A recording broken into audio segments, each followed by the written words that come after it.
All right, guys, we'll let people join. I see the participants moving up and up and up. It's good to see. Good to see. So yeah, just while everybody's getting their seats, how about we just tell us where you're from? So I'll start. I'm in Vienna, Austria. Larry, where are you at? Durham, North Kakalaki, North Carolina. Beautiful. How's the weather over there, man? Oh, it's beautiful. I should be on the golf course. Like I told you, I'm Tiger Woods' long lost cousin. Larry hit it in the woods. Man, that is just ridiculous. You know what? When you told me that before, I was like, "Oh, what? You're actually?" I was like, "Oh," and then you told me, I was like, "Oh, all right, I get it." You don't see the resemblance, man. I'm in London, UK, West London specifically. How are things over in London, man? Yes, good. The things are opening up here. Everyone's in a good mood. People are starting to go back to the pub and do things they like to do. So yeah, can't complain. That's important. That's important. Everybody, tell us where you're at. Put it into the chat. Put it into the chat box. Just make sure that you click to panelists and attendees so that everybody can see. I see we have somebody on for Bangkok. We have Fayetteville, Boston, the Moon. Good man, Paul. Helsinki, Minneapolis, San Antonio, Chicago, Austin, Prague. We've got New Delhi. We've got people all over, man. This is awesome. Belal, welcome, mate. Hey, sorry for the delay there. My computer's doing a BIOS update. I'm like, that's really convenient right now. Perfect timing, man. It's perfect time. We haven't even gotten started yet. Tell us where you situated, Belal? I'm in Atlanta. You're in Atlanta. Beautiful. How are things in Atlanta at the moment? Oh, it's a beautiful day today. We have like pitch perfect weather right now. Nice, man. Nice. We can't see your face though. We can see your nice portrait you got there, but now we can see your face. How about now? Yeah. All right. Good. Oh well, there's lots of people on from all over. I can see it's crazy amount of people from Lithuania. We've got people from Wisconsin. We've got people from the US. We've got people from Europe. A nice mix from everywhere. So let's get into it real quick, guys. Just in the interest of time. Today we're going to be talking about Outbound, but let me introduce our speakers first. So first and foremost, we have Michael Hanson, or Mikey Hanson, as I call him. So I'm starting to call him Mikey throughout. Don't think I've forgotten his name. That's what I refer to him as. But Mikey's no stranger, Leadfeeder webinars. He's been on a number of times with us already. He's the founder of Genie. He's probably, I refer to him sort of the king of the multi-touch sales cadence. We've worked in a couple of sales cadences before. If you've ever followed him on LinkedIn or see him on LinkedIn, you'll see that he posts a lot of content around sales cadences, the touch points that you should be reaching out with, and so on.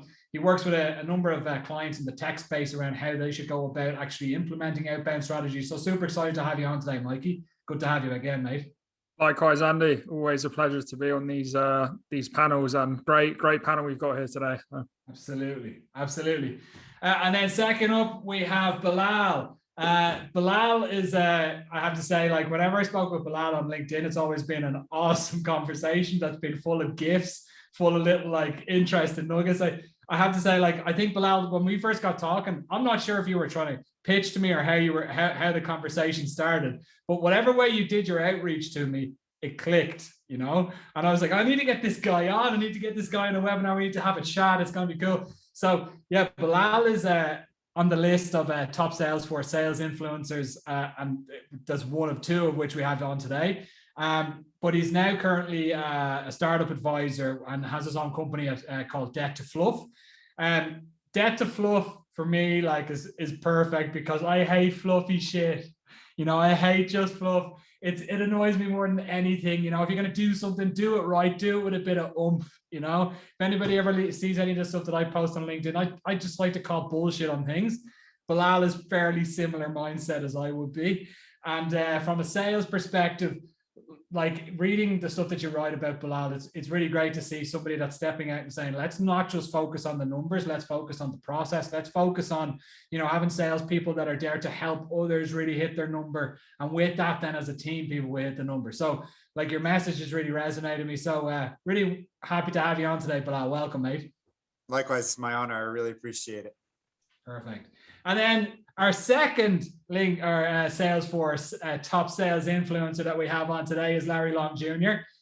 Unless you haven't been on LinkedIn at all in the past 6 or 7 months, then you must not have missed Larry, because he's been everywhere. So this guy is like, I mean, an energy bomb is probably the best way to describe Larry.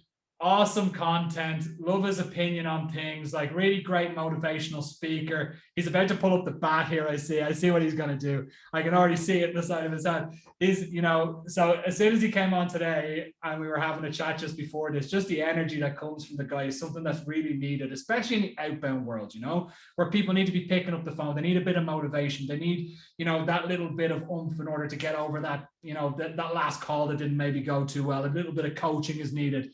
So yeah, welcome, Larry. Really happy to have you on, and great to see you go out and actually smash it on your own now as well, by the way, with LLJR Enterprises, mate. Really happy to have you. I appreciate it. Happy to be here. Can't wait to knock this thing out of the ballpark. All right. Speaking of which, let's get into it. So just before we do, actually, if anybody has any questions at all, please just put it into the chat. Be happy to pose any questions to the panel that you guys might have. We will have time at the end for a bit of a Q&A, but please feel free to throw in anything that you have throughout. If there's something that comes up that's applicable to the topic, I'll make sure that we'll get the question posed to the guys. And with that, we'll start. Yeah. So today we're going to be discussing mastering the outbound sales process. Okay. So, you know, outbound is a continual topic. I think myself and Mikey have spoken about it on a number of other podcasts as well as webinars and whatnot. But outbound, I think, like there's lots of different opinions on it. And some people say, oh, cold calling is dead or cold outreach is dead. It's all about inbound and so on. I don't believe that for 1 second. I think now more than ever, a good outbound approach is incredibly important. And because it's basically like you use your marketing team to get things pushed out into the world. That's where your inbound comes from. But you also need this like second attack, right? And that's where outbound comes. So both marketing and sales are sort of working together from an inbound and outbound perspective in order to get the message out into the world, you know? And I see the outbound piece as like the more personal piece from a sales perspective, but also the personal piece in terms of getting people out representing your brand. So cold calling, cold email is far from dead. Good cold calling and good cold email is hard to find though. So like, let's talk about this, guys. So let's talk about maybe the last year, because the last year things have changed, in my opinion, quite a bit from an outbound perspective.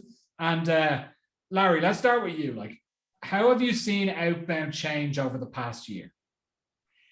Yeah, so I mean, just with my teams that I work with, the game has changed because now folks are being exposed. There's always been bad outbound. Let's keep it real. There's always been, hello, this is Larry Long calling from Acme Company, just uninspired, haven't done your research, don't care about the problems that you solve, and you're not able to communicate it. Well, hey, now that times are tough, folks are getting exposed. If you're not tight with your outbound game, if you're not tight with your process, you will not have success. Whereas before, there were people that kind of just, they coasted their way and they were able to kind of fiddle their way to success. Oh, no. My observation has been, you've got to be so tight on your process, on your call. Cold calling has never been dead.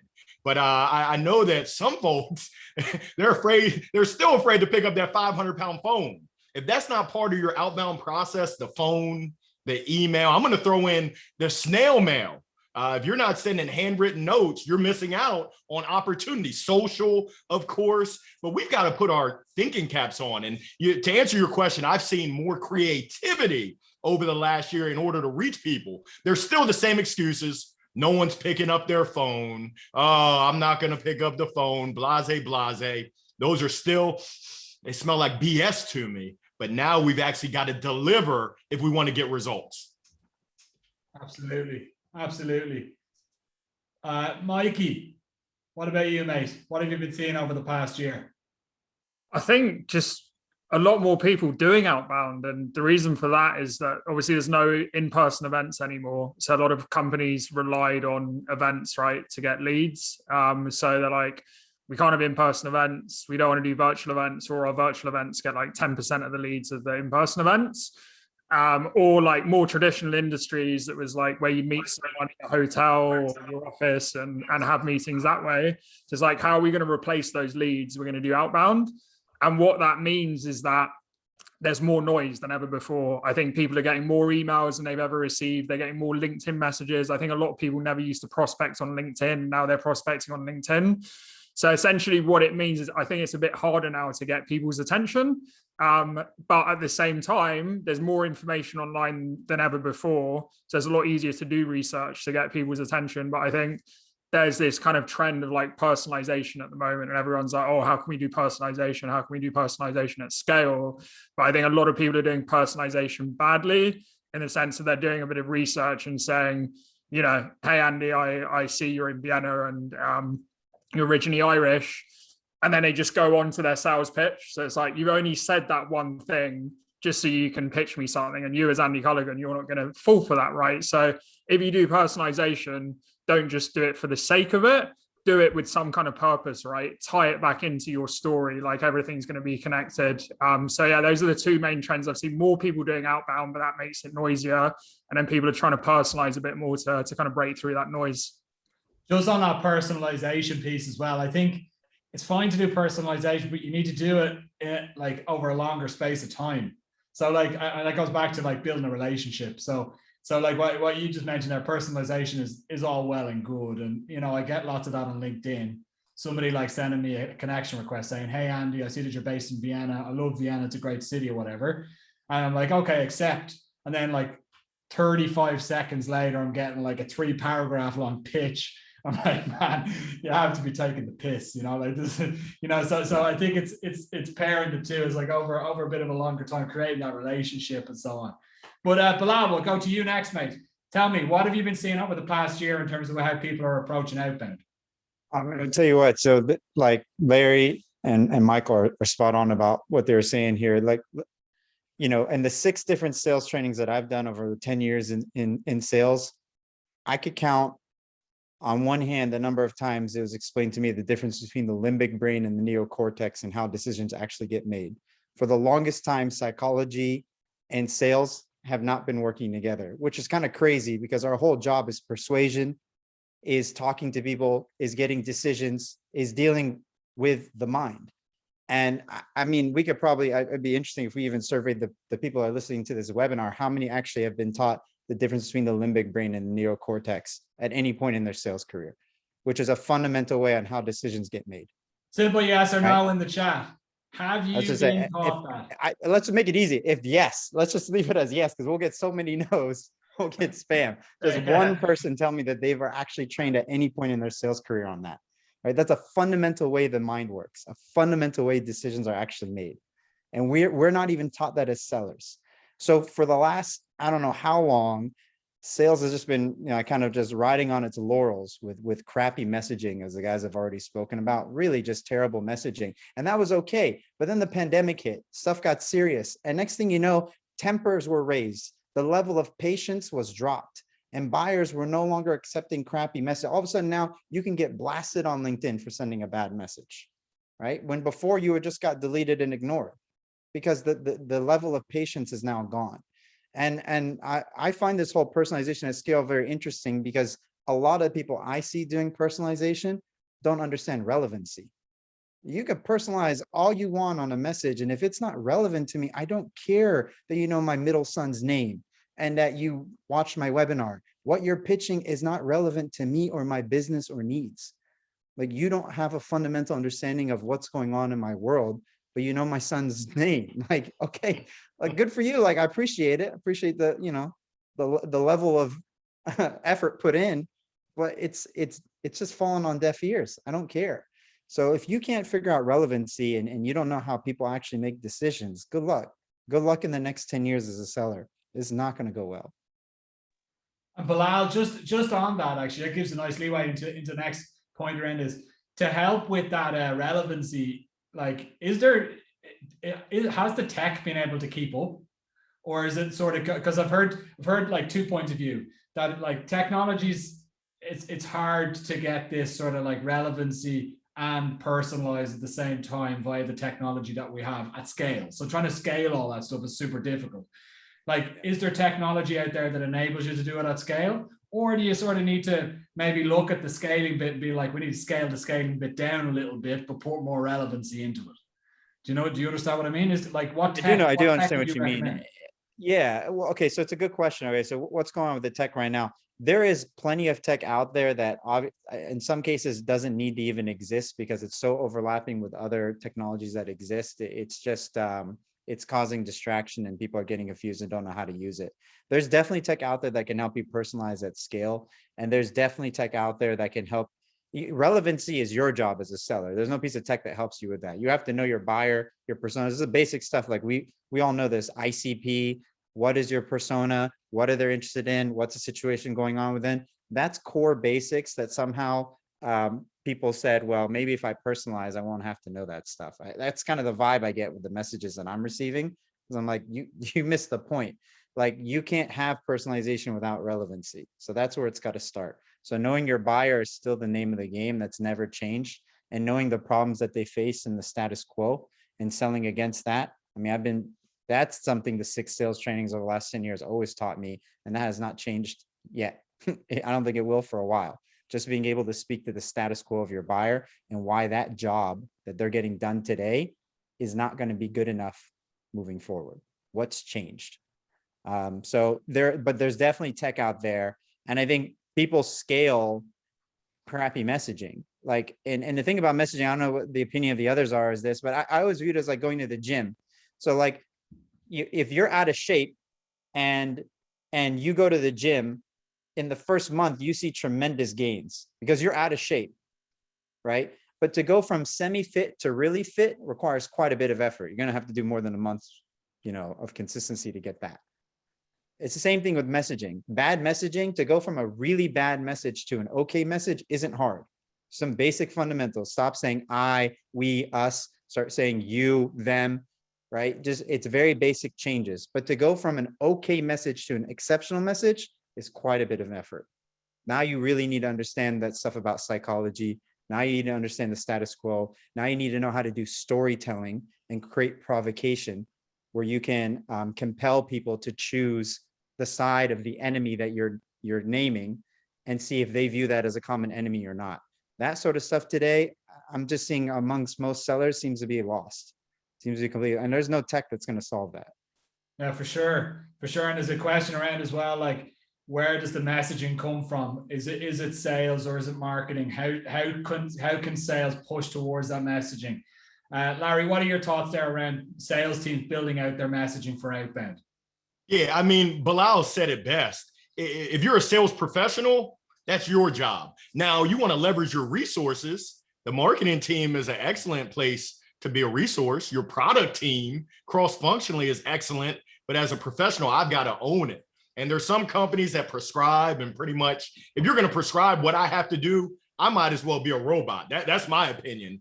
Essentially, you can just hire a robot. Hello, I am a robot. No, I'm a sales professional. I've got a brain, and I'm sorry, Belal, the limbic, and what was the other one? Neocortex. I can't even spell that. Whoa, you're dropping hot fire. I mean, you need the gold mic because I've never even heard of the limbic or the neocortex, but I appreciate that. Essentially, as a professional, I got to use my brain. I got to be able to synthesize the information and the data of what problems are we solving for our current clients?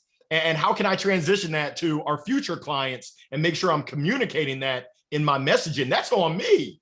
So is it sales? Is it marketing? It's my ownership as a sales professional. I think just to add on that, Andy, as well, because you talked about like where should the messaging come from, and I think if you're one of those, I'd call them like sales robots, where you're basically just getting templates from marketing. And even, I know we're talking about outbound here, but you can do this on LinkedIn as well. Like you see just salespeople who are just sharing their company blog on LinkedIn. And if you look at like Belal's content and Larry's content, they're talking about their own experiences. They're talking about themselves, things they've learned over the years that have helped them. And they're like, hey, this is something that can help someone else. And if we talk about from a messaging perspective, like say you're writing a cold outbound email or a cold LinkedIn message, like Belal wrote to you, Andy, you've got to think, how can I educate this person as well? How can I provide value for them? Don't just take, because 95% of salespeople, it's just taking, oh, can you have a demo with me? Oh, can you do this? Whereas if you give something that's of value to them, like we look at companies that are hiring sales positions, we say, hey, I notice you're hiring account executives. Here's a list of things that account executives should be doing on discovery calls that may help you as you're coaching them. And that's it. You just give them something for free. And at that point, you're seen as someone that can help them, right? Rather than someone that's just going to take. And then at that point, if you do have a conversation that's around, hey, why don't we have a demo of something, then they're going to be a lot more likely to listen to you because you've built that trust. So always think about not just taking, but what's something you can give to your buyer that's going to help build credibility with them. Absolutely. Absolutely. I think that that value of the added value piece is really important. Like an example, right? Just because like what we've done here at Leadfeeder over the past year is we've provided webinars that have been really successful on sales topics, just general sales topics that are there to try to solve a problem, try to have some valuable key takeaways for people to go and use for free, basically, right? Now, they haven't necessarily been 100% linked to what we do as a company, but they've been offering value to our user base, to the people that in which we sell to, and trying to solve a problem that's sort of like connected to what we do as a company, but not necessarily like 100% linked. It's not, we're not doing a demo now here. Like we're not saying, hey, go buy Leadfeeder, you know. But like my thing is create the value for people, and then when the problem comes around that needs to be solved, you're the people that they're going to go to because you've helped them with so many other things in the past, and you've created value for them before, you know. And that's what we should all be focused on as salespeople, just generally. I think try to solve problems, not necessarily 100% fit problems that only your company can do. Try to create value for them. As Michael just mentioned, just like small value. You don't need to go and, you know, spend a huge amount of time or cash on trying to solve a problem that you like that's not 100% connected. But if there are things that you can do in order to add more value to your prospect base, then this is exactly what you should be doing. There's just been one question to come in there a minute ago, just around, are there any books that anybody would recommend in terms of, there's first of all on the subject of positioning and actually creating messaging. There's this one book that I'm reading at the moment. It's called Obviously Awesome. This is really good. Like I'm really enjoying it. And by the way, this was literally just on my desk, by the way. So it's funny that somebody asked the question. But that's a really good book just around to understand how to come up with messaging and how to explain a product that's maybe a complex sell, but turn it down into something that's a little bit easier. Just guys, in terms of other books that you guys might recommend around storytelling, Belal, do you have anything that you could recommend, or Mikey or Larry, anything around storytelling and sales? Dr. Cialdini's The 6 Universal Principles of Influence. It's the book's called Persuasion. Like if you haven't read that as a seller, you're missing out, like legitimately missing out, because those 6 universal principles of influence, that is over 2 decades of research that he discovers, you will see in your sales cycle when you're being successful, you're doing them inadvertently, you're not even aware. And when you're failing to close deals or losing deals to status quo, no decision, though that's you're missing those 6 influencers. So it's you have to read it. Like you just got to read it. Can you put the name of that book into the chat there, Belal? Just so that people... Thanks, man. Yeah, I can. Okay, perfect. Look, let's get into like things and like certain things that have worked for you guys. So if we talk about like channels, right? Preferred outreach channels.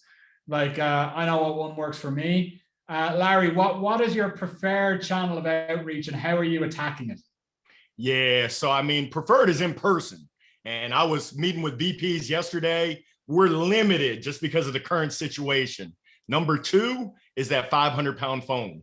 And for me, there's nothing better than hearing someone's voice. If you can't see them, you can at least feel them. You can, with someone's voice, you can feel whether they care. You can tell whether they did their research. You can tell whether they're, I mean, when you look at sales, and I know the comment came in, tell me how. Well, it starts with, what's your definition of sales? For me, it's matchmaker. We're matching whatever we have. It could be a thought, an idea, a product, a service with someone else's needs. Do you know their needs, their wants, their challenges, their hopes, their dreams, their aspirations? So if you're not able to make that match, which through the phone, I can now start asking questions. I can understand if they're facing some of the same challenges that others in their industry are facing. And now we can have that conversation, that dialogue back and forth. So to answer your question, it's that 500-pound phone. That's my preferred channel. Yeah, man. What's your approach then? So if like in order to try to get that connect level up, because like when I'm talking about connect, just for people that are on and might use different language, connect is actually getting somebody to pick up the phone and talk. So what are you doing in order to increase that connect rate? How are you going about that? Yeah, for me, I mean, I'm backing that up with emails and social, and then I'm following a cadence. I know Michael is the king of cadences. For me, I don't have a set cadence, and I know that I should. It's a sales process. But when I hit the phone and I get someone to pick up, I'm just being myself. As you can see, I'm standing up. I've got a mirror, so when I smile, I can now have that smile back. A smile goes a long way. And I don't know the neuro-linguistics of it, but I know that when I smile, the person on the other line can feel it. They might not smile back because a lot of times we're interrupting prospects and they're serious. Why are you interrupting me? Who are you and what do you want? Well, essentially, it ain't that serious for me. I'm Larry Long Jr. and I'm here to help. I've got something that's helped others just like you, and I can help you as well. Are you in? Or if you're not, whoop, I'll hang up on myself. Excellent stuff, man. Excellent stuff. And I love, again, it's coming in with a bit of energy. If you pick up the phone and you start talking, hey, this is Andy Culligan calling from Leadfeeder. Do you have a couple of minutes for me? Or, I mean, there's a bit of a difference between that and what you're just after. You're after standing up. Let's go, let's get a bit of energy going. Come on, Now you got to back up the energy as hashtag no fluff would say. You better know your stuff, or else you're gonna get banged on real quick. But if you come with the energy and you know your stuff, then you now give yourself a better chance. And I'm a gambling man. I'm going to Vegas in a couple months. I'm trying to give myself the best odds, the best chance at making that connection, at actually breaking down the walls and having that dialogue, which when you call people, the first thing, that brick wall is going up. I'm just trying to chisel that thing down. I'm trying to earn a few more seconds. It's going up again. Can I trust you? Do I believe you? Can you help me? Okay. It's going up. I'm trying to lower that thing. And then we can make that real connection. That's just my style. I fully agree. I think it's great. And Elise was the person that asked that question. Just said, the reason why I got into, okay, give us some examples, because she wanted to know, hey, how is this actually? Stop with the high level stuff. Like, give us the stuff that's actually working from an execution perspective. Elise also just mentioned another point here, just around that they don't make a lot of cold calls in their job because they're very well known. That doesn't necessarily mean that it needs to be a cold call. That can even be if you're a well-known brand. People are like, hey, Coca-Cola, leave me alone. So it depends on the person at the other end of the phone that's actually doing the talk. And if you're going to be managing to speak to somebody or not, it doesn't matter if you're going in completely cold or you're going in a little bit warmer, or if you're well known or not. It depends. Hey, Andy, real quick, I'm sorry to cut you off. I don't care if you're well known or no one knows you. That phone is a powerful tool, and you're missing out. So yeah, you might be well known, but things are changing, and essentially you might be extinct. They said it couldn't happen. But what happened to Barnes & Noble? Where did they go? What happened to Radio Shack? They didn't keep up with the Joneses. They didn't change with the time. So if you don't pick up that phone, I'm not going to guarantee you won't be here, but you're missing out on opportunity. That's just my thought. If all you do is email, all you do is rely on marketing and inbound leads, there's a part of that pie that you're missing out on. And if you're going to miss out on it, I know someone who's going to pick up on it. Because I ain't scared. A lot of times people use that as an excuse of just being scared to pick up the phone. It can be scary, but if you know your stuff, you now come in and you got that confidence. And you don't have to be loud like me, crazy like me, but you can have that quiet confidence where you know your stuff and it comes through across the phone. Absolutely. Love it, Larry. Mikey, what are your thoughts, mate? What's the channel that works best for you? How are you going about outreach? Well, I think I'm going to challenge you a bit here, Andy, and say I think it's the wrong question, because I think you got to use all the channels, which you probably won't be surprised to hear me say. So if I give you an example, normally, like we're saying about give before you take, right? So normally in a first email or a first LinkedIn message, we're asking someone if they're curious about a piece of content that we have that we think can be valuable for you. Like, to give the example before, hey, I notice you're hiring salespeople. We've got a template that can help you onboard those new hires quickly. Would you be interested in seeing it? If they reply yes, at that point, they've got some kind of awareness of who we are. So if we then pick up the phone and have a conversation with them, we've got something to talk about, right? So that's your emails and phone together. If I give an example as well of like maybe LinkedIn, right? All three of you are active on LinkedIn. You're all doing great posts, getting some great engagement. You see someone's like commenting on your posts all the time. You give them a call and say, hey, thanks for your comment on the post about the webinar we did about mastering the outbound sales process. Like, how's your sales process looking over at your company, right? It's just an easier way. So I think if you use all of these channels together, that's has the most success. Typically, what we find with sales teams is that with your sales teams, some people will be stronger on one thing than the other. So some people will be good at LinkedIn and like emails and good at writing. Other people are very good on the phone. Like you can imagine Larry being amazing at the phone because he's like got all this energy, but it doesn't mean you should write off the other channels. You should always be trying to become a better version of yourself, right? So maybe if your writing's not that good or an email and LinkedIn, speak to someone at your company that is and try and get better at that, because if you can use all of these things together, that's how you're going to be most successful. Perfect. Yeah, I mean, look, obviously the mix of all the channels is important. That's like, and actually, honestly, Mikey, how many times have we discussed this, mate?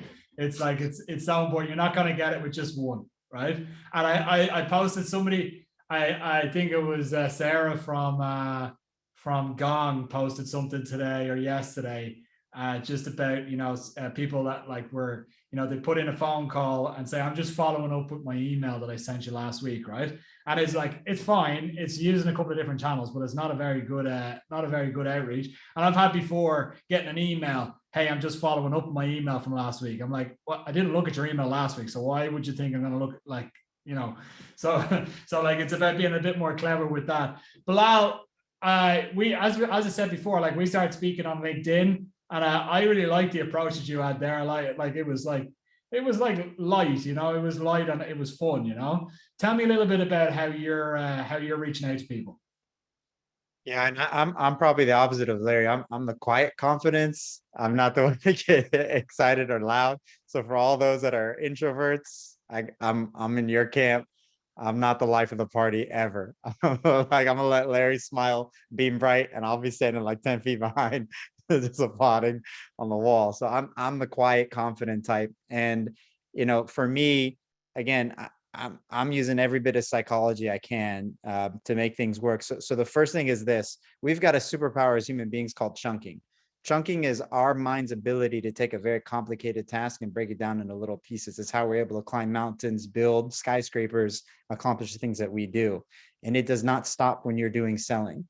So there's a universal buyer's journey. It's unaware, aware, consideration, evaluation, decision. Whether it's a stick of gum, a house, a piece of software, those are the 5 stages you go through when you purchase.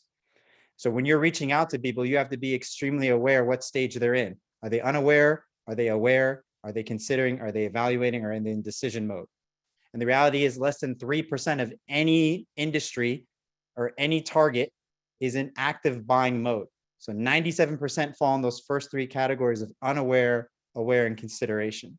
So what's the message you're going to send to move people from one step to the other? Because like we said, you don't call to close. You're not going to get a deal on your first cold email. It's not going to happen. So just wake up. So what are you really trying to accomplish? You're trying to find the people that are willing to move through the stages with you, who are willing to embrace a problem that you solve. And if they're not willing to embrace that problem, or they don't have interest in the moment, even if they're a fit, their ability to fit your product is not the decision criteria to buy. It's their situation, whether they want to move off the status quo, whether they embrace the problem or not. So when I send out outbound messaging, whether it's by email or phone, I'm using a problem that I think is relevant to my buyer, and then asking them if they feel that problem is a priority for them in the moment or not. Because if it's not, nothing I'm going to say is going to be compelling. And I'd rather disqualify and move on, because the world's big, and have a mindset of abundance, than try to narrowly hammer somebody for an 18 touch cadence calls and emails and LinkedIn just to find out they're not going to respond, or they're going to ask me to unsubscribe. So I think that's the approach that people need to have. And, when I cold call, I've talked about this on LinkedIn. It's something I give out for free. It's called the mic drop method. You're going to ask for permission, state a problem, and then drop the mic. So it sounds something like this. Hey, Andy, I know you're not expecting my call. Do you have a moment? I promise to be brief. Right out the gate, you know I'm cold calling you. You might say no. That's okay. If I got you at a bad time, the last thing I need to do is give you a 30-second pitch. But if you give me permission, then I'm going to state something like this. You know, Andy, I speak to a lot of CMOs.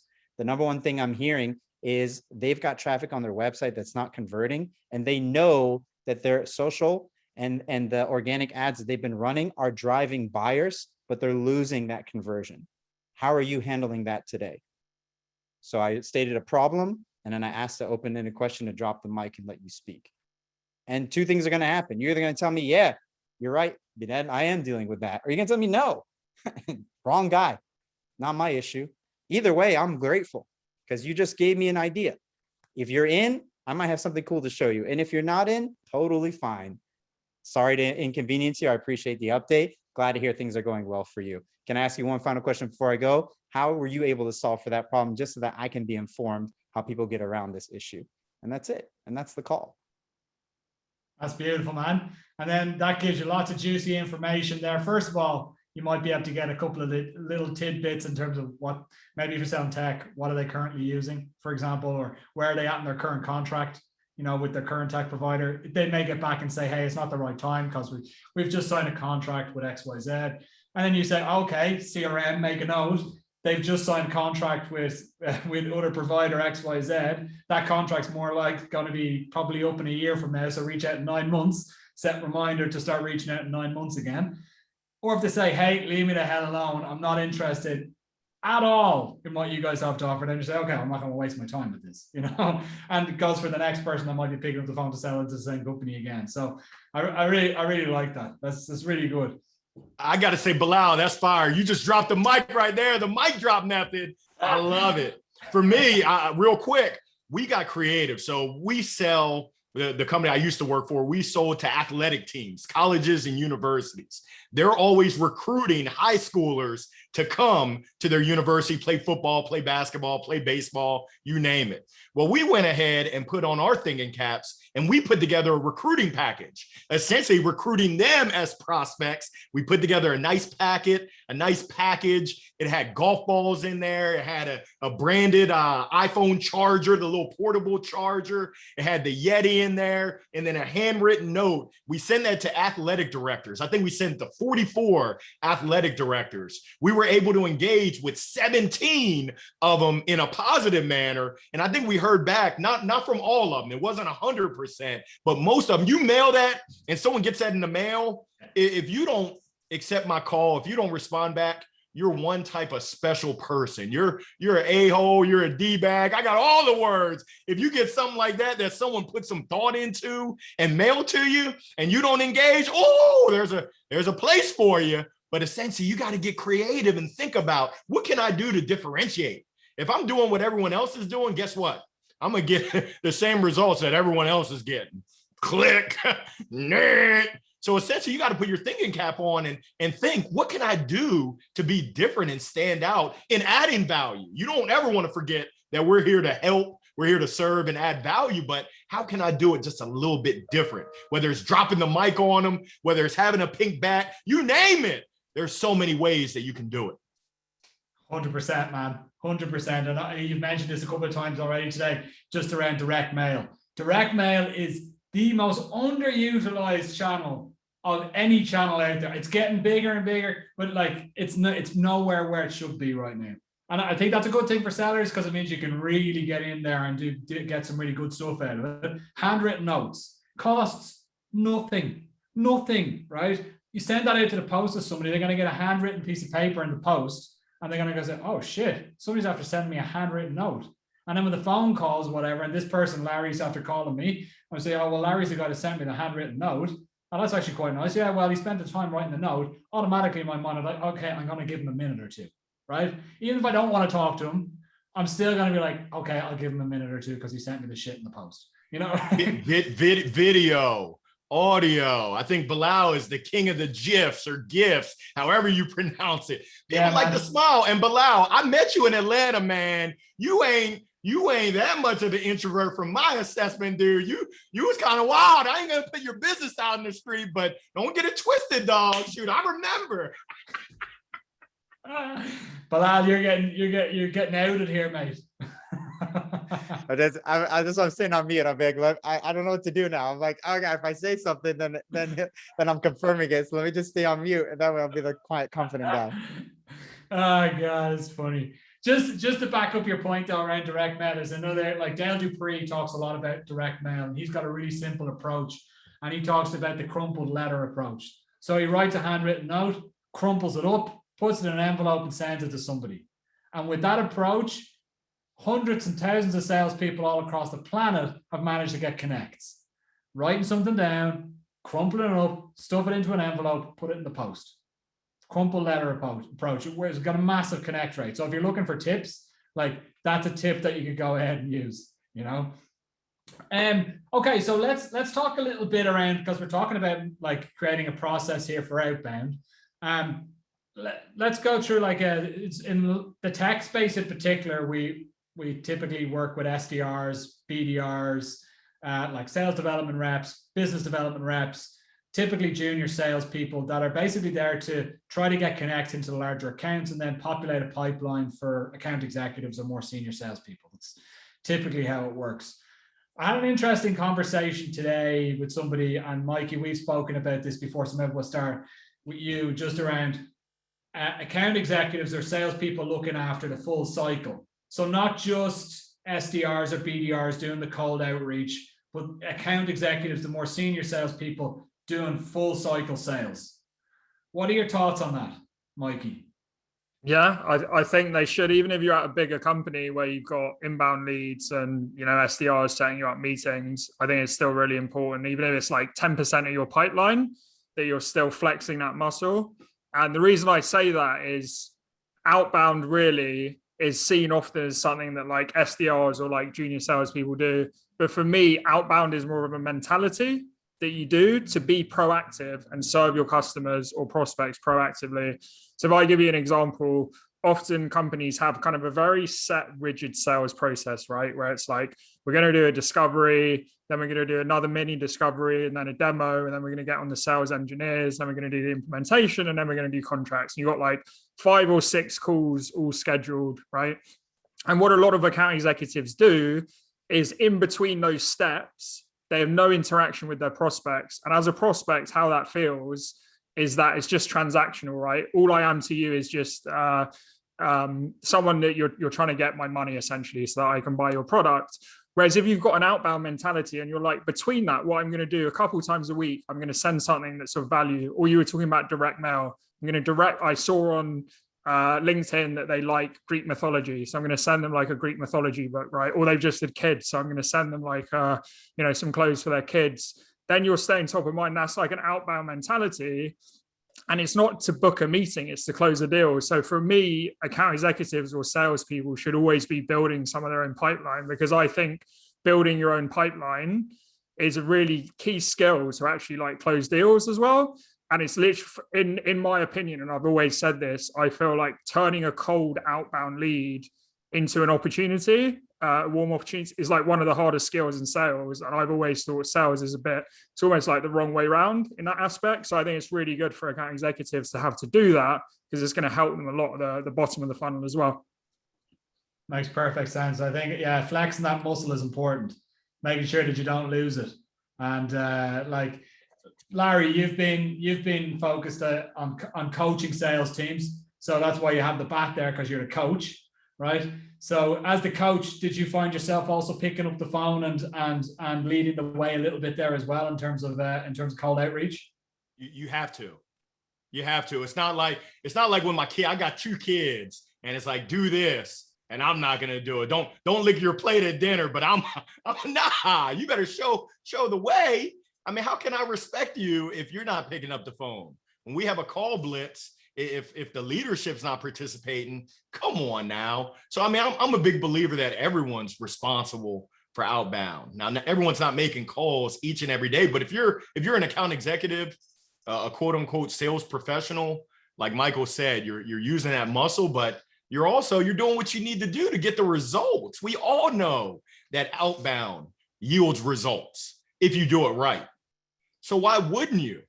I mean, it's like me in baseball. If I know that hitting off the tee with the right form and getting my reps in, I don't know if Allen Iverson is on here, but we're talking about practice. If I know that that's going to yield great results and I don't do it, come on, man, what are we doing?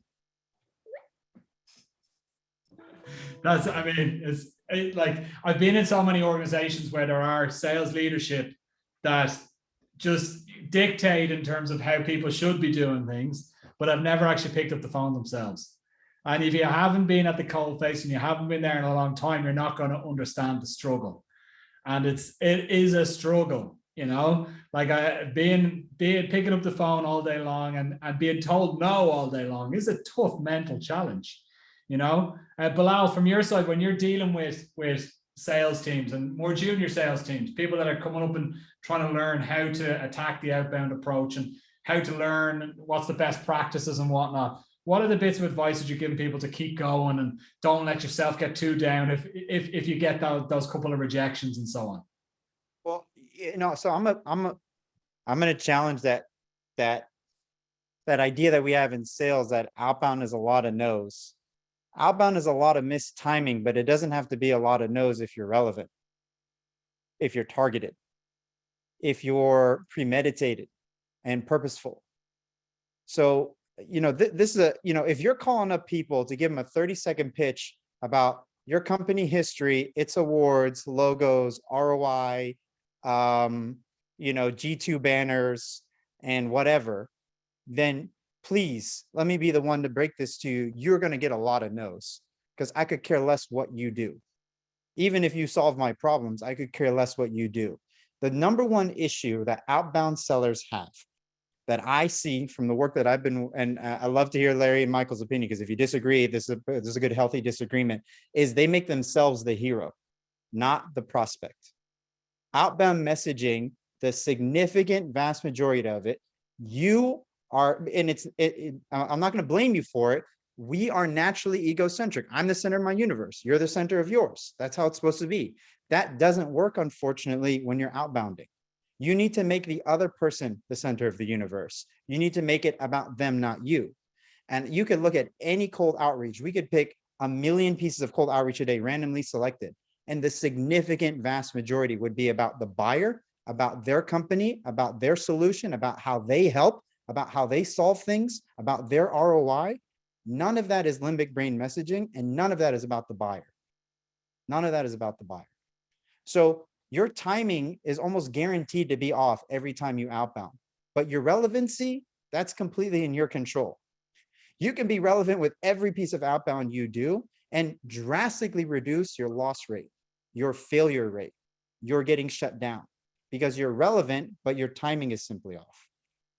And I think that's the challenge that outbound sellers really need to own up to, is if you're not being relevant, why do you expect people to care? You should be getting that 98% rejection rate. You should be getting hung up on because you're not doing your part. Michael, Larry, any disagreement with that? I certainly don't disagree with that. I mean, I would only agree. I think I love a lot what Belal was talking about at the start about psychology of sales. And I've been on webinars with you before and talk about, I don't read that many sales books, but I read a lot of books about psychology, and that massively helps me with selling. And one of the main things for me, like you're talking about junior salespeople, is what I always say to them is don't focus on getting a meeting, like detach from the outcome of getting a meeting, focus on having a conversation. So if you focus on having a conversation, you're focusing on having interactive dialogue and getting to know the person. And we've all heard that analogy between sales and dating, right? And it's like, you don't ask a girl to marry you on the first date. So why in like a first interaction, you're trying to pitch a meeting straight away? You're trying to get to know the person, see what their challenges are, see what their story is, see what they're doing at the moment, and then see if you're a good fit. Think about it like when you're at an event. You know, you're not going to go up to somebody and say, hey, you want to see a demo? And they're like, hold on, what?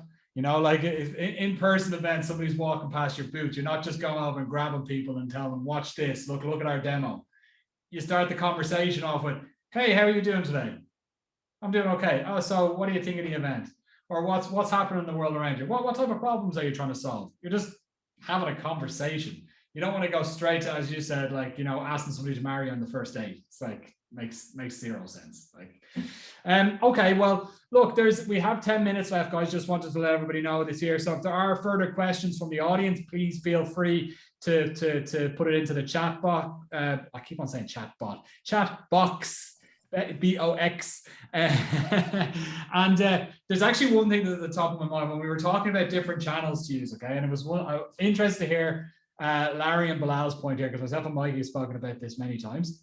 SMS, where do you guys stand? Because I put up something on LinkedIn maybe 6-7 months ago about using SMS in the sales cadence, and half the people wanted to hug me, the other half of the people wanted to shoot me.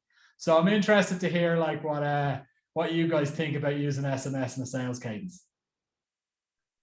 Larry, go. By any and all means necessary. I mean, we're in the business of helping people. And are you going to rattle and ruffle some feathers? Of course. That's our job. There's a saying that says, if it ain't broke, some people say don't fix it. I'm a big believer, if it ain't broke, break it and shake it and flip it upside down. We're going to make some noise. I mean, shoot, don't make me pull out the props. I got the drumsticks. That's my wife's guitar. She said, don't you dare touch my guitar. But I'm here to make some noise because people need to hear it. And like Belal said, I'm not the hero. It's not about me. It's about them. Essentially, I need to Paul Revere it. And I know there's some historians. I had a rep who said, hey, Larry, your story about Paul Revere is wrong. I said, oh, well, it's going to have to be wrong. I believe Paul Revere went down that street and he told everyone, the British are coming. We should be doing the same thing. We're here. We're here to help. I want to let everyone know, because essentially I'm doing a disservice if I don't. If I have the ability to send you an SMS, a text, if I have the ability to send you a carrier pigeon, if I have the ability to send you a post and I don't do it, shame on me. Come on now. That's just me. That's just me. I know Belal's about to drop the gold mic on him. Drop that mic, Belal. Go on. Okay, the SMS, that's an interesting one because as a full sales cycle AE, if you're on a texting basis with your buyers as they enter that buyer's journey and they start going through consideration, evaluation, decision, your likelihood to close the deal just skyrocketed. You should be on that sort of a basis with them. If you're an enterprise seller and you're not texting your enterprise buyers, quite frankly, you're doing your job wrong, like just flat out. As a cold outreach approach, I tell you what, if you're going to cold outreach text me the same garbage you're cold outreach emailing and calling me, I will blast you on LinkedIn. Like no offense, but that's too much. Like, again, if the message is off point, it doesn't matter what medium you're using. And if you're going to get personal on my cell phone with that message, and it's about you and your ROI and your G2 banners and etc., good luck. Like, prepare yourself to get some visceral reactions to that. That is not the right approach. But now, if you're going to use texting in an innovative way for cold outreach to get people's attention with gifts and things and try to get people to laugh the same way you would a physical mailer, and use kind of like you talked about Andy Dale Dupree's approach with a crumpled letter campaign and things like that, power to you. But I stress, I don't know if enough sellers have the training and the expertise to handle a proper SMS outbound campaign, because I'm looking at what they're doing at email and I'm like, if you can't handle that medium, please do not go to a more personal medium. It's not going to go well. I think you dropped the mic, Belal. Larry, drop it for him again there, mate. There we go. You did it. Well done. No, I couldn't agree more. I think there's a time and place for SMS. It's definitely not top of funnel, cold outreach, unless you've got something massively compelling. Like, that's got to be like, oh, look at that. That's awesome. But the chances of you having something like that is going to be very slim, you know. Mike, I don't think so. Mike, we've spoken about this a number of times. I think you and I are on the same page with that. You agree with it. I guess everything that Larry and Belal just mentioned would be similar, right? Yeah, I mean, 100% what Belal said. It doesn't matter if your messaging's rubbish. It doesn't matter what channel it's on, right? So it's kind of irrelevant. Is it SMS? Is it email? Is it call? Because if your messaging sucks, it sucks. It's not going to resonate with your buyer. one of the things I would say is, and this is not just for SMS, this is for anything innovative that you're going to do, don't put barriers in your mind, because a lot of salespeople do that. The biggest obstacle you face in sales is your own mind. And if you're starting to put barriers there already, oh, I can't text this person because it's too personal. Oh, I can't send direct mail because it's weird sending something to someone's house, right?